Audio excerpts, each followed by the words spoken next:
Good morning. It's Marianne. Marianne's Michigan Kitchen.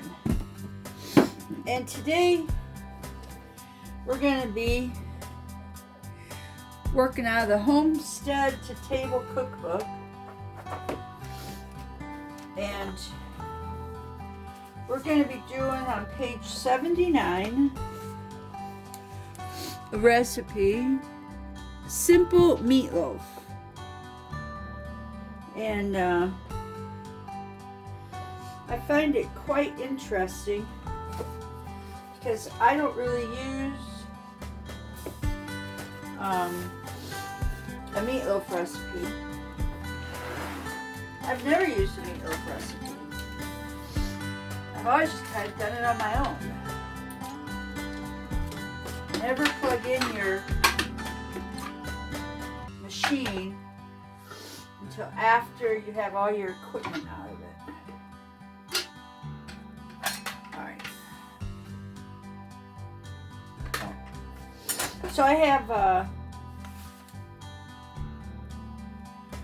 1 pound of pork stew meat that I'm going to be using, so I have to chop it up. I would have put it in my KitchenAid meat grinder, but it's already thawed out, so I'm not going to refreeze it, just to get it. So they've said before that I can do this in my food processor, which I don't believe I've ever chopped up stew meat in a food processor. So that's going to be intriguing. So I got everything in there. Oops. This down. Now plug it in. Make sure you guys can see what's going to happen here. This first one's low, and I have a high, and then I have a pulse. Now I'm going to pulse it. Oh look, you can see it's chopping it up. Huh. Well, isn't that nice? So, you don't have a grinder on your KitchenAid, not a grinder, yeah, I guess it would be a meat grinder, then you can put it in your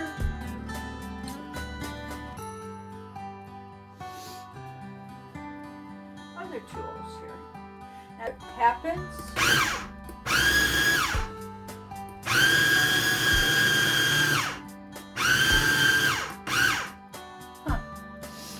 it's not really going in per se, but I do have to put in, it calls for 2.5 pounds of meat, ground beef, but I don't have 2.5, I have 2 pounds. So then it wants 2.5 cups of breadcrumbs. So I'm only going to put in 2 cups of breadcrumbs. And I have panko.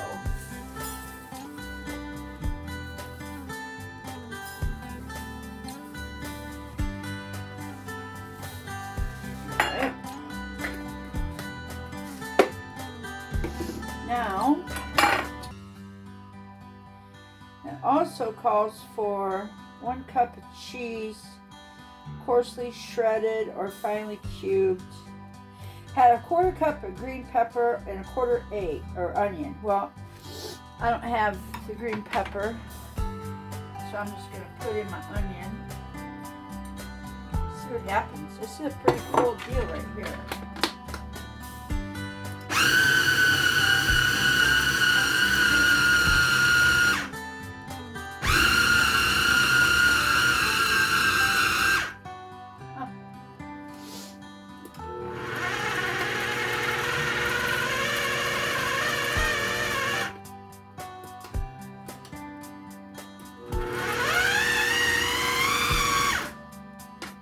interesting that it doesn't drop down. I don't really use my mixer or this food processor for this kind of stuff, so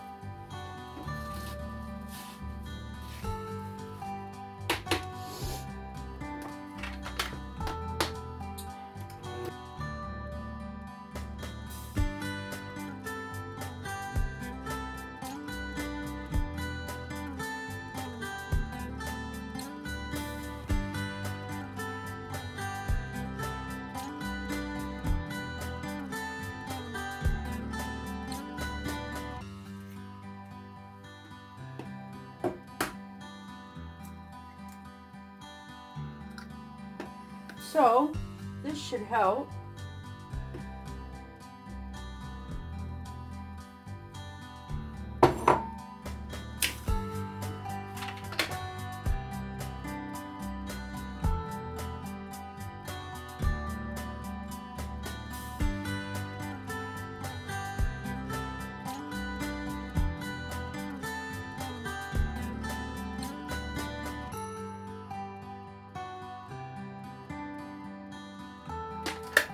Didn't get all the way down, but it was getting down there. Egg was going in, the breadcrumbs, the hamburger. Now let's see what happens.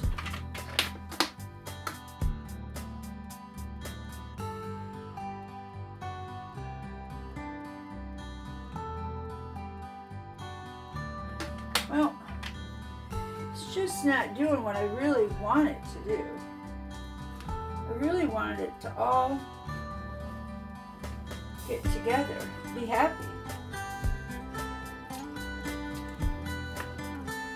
I remember one time I was making meatloaf in the KitchenAid, and by the time I got done with it and got it all cooked and baked, it was so mixed up good together. It was good.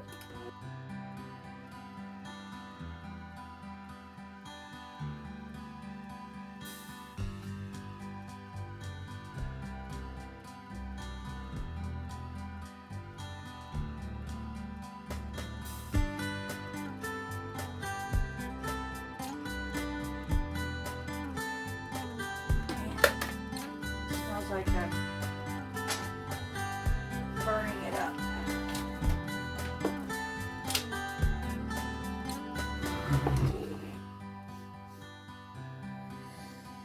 We do not want that. I guess I could just probably put this in a bowl, stir it around.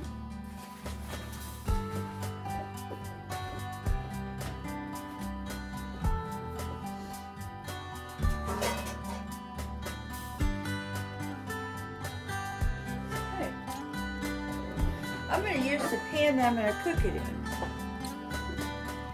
Oh, and then it called for some ketchup. It said 1 cup of ketchup divided. So it wants a half a cup of ketchup.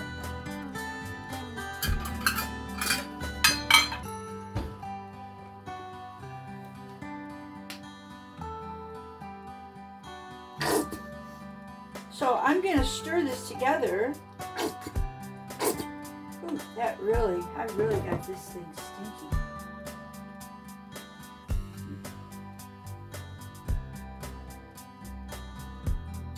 Anywho, I'm just going to stir this all together in the pan I'm going to cook it in. This should all be okay.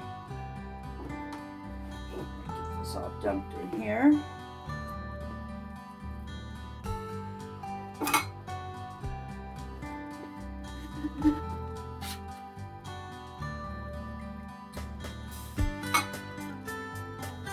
It's almost like Spam down here. Someday I'm going to look up a good recipe. I'm going to make me some homemade Spam. Alright, there we go. Get this sharp blade out of here. There we go. And then I'm just going to get my hands in here.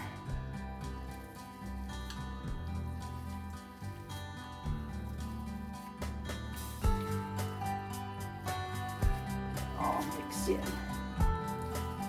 So I kind of started with the recipe. And as you can tell,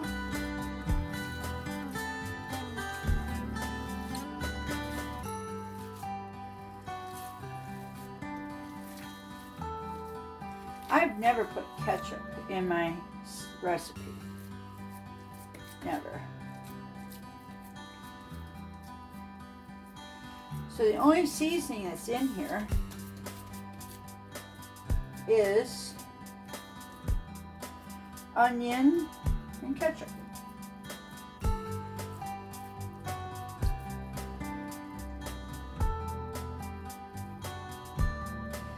My hands all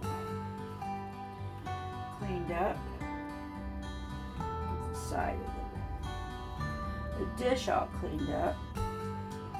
What I'm trying to show you is you can try to follow a recipe, but if it doesn't work out, don't fret. Just do your thing. It's be okay. Looks pretty good to me. I'll put some cheese on it and some seasoned salt. But first, I have to wash my hands. Pan here. Because if not, this stuff will burn.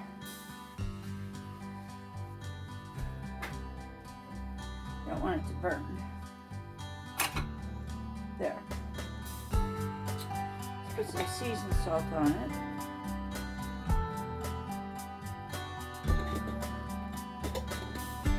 And I thought I was going to put some beef bouillon on it. It's like I grabbed out the chicken. And this is the rest of this cheese I bought at the cheese shop. It's called, where are we at? Cholino. It says it's for pizza. We had it yesterday on a frittata that I made. You just rip it.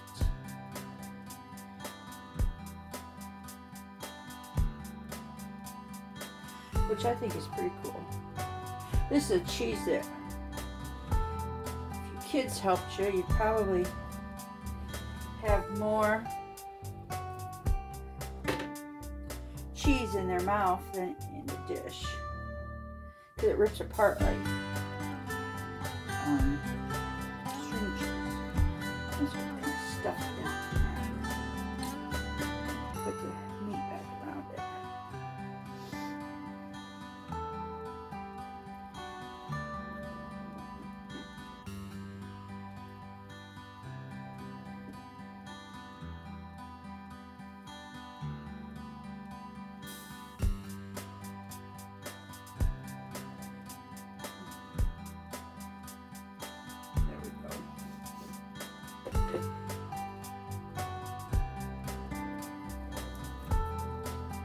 There we go.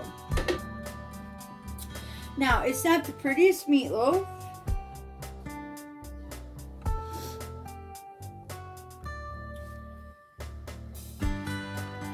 But it's a 2-pound meatloaf in my container. And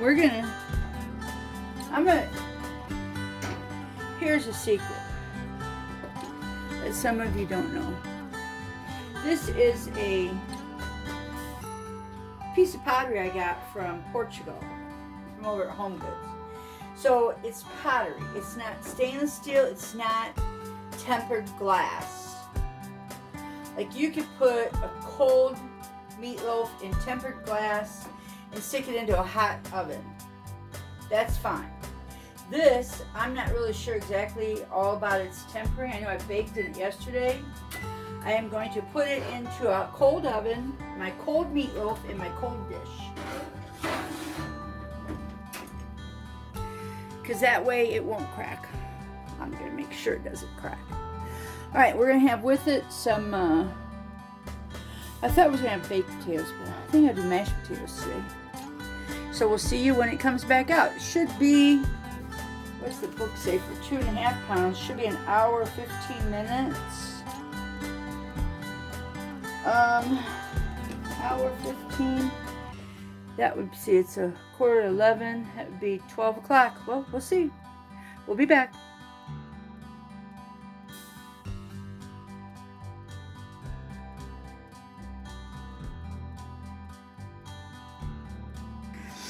There I go. Well, this turned out to be a Sunday meal. We have sweet corn, mashed potatoes, mashed sweet potatoes, some onion mushroom gravy, and our meatloaf. And Mike's putting on his ketchup, and he'll be so tickled. Tickled and pickled. Look at that. Where's that ketchup coming? I used half a cup out of that ketchup. There it is. Yeah. That's his favorite. That's what we're eating today.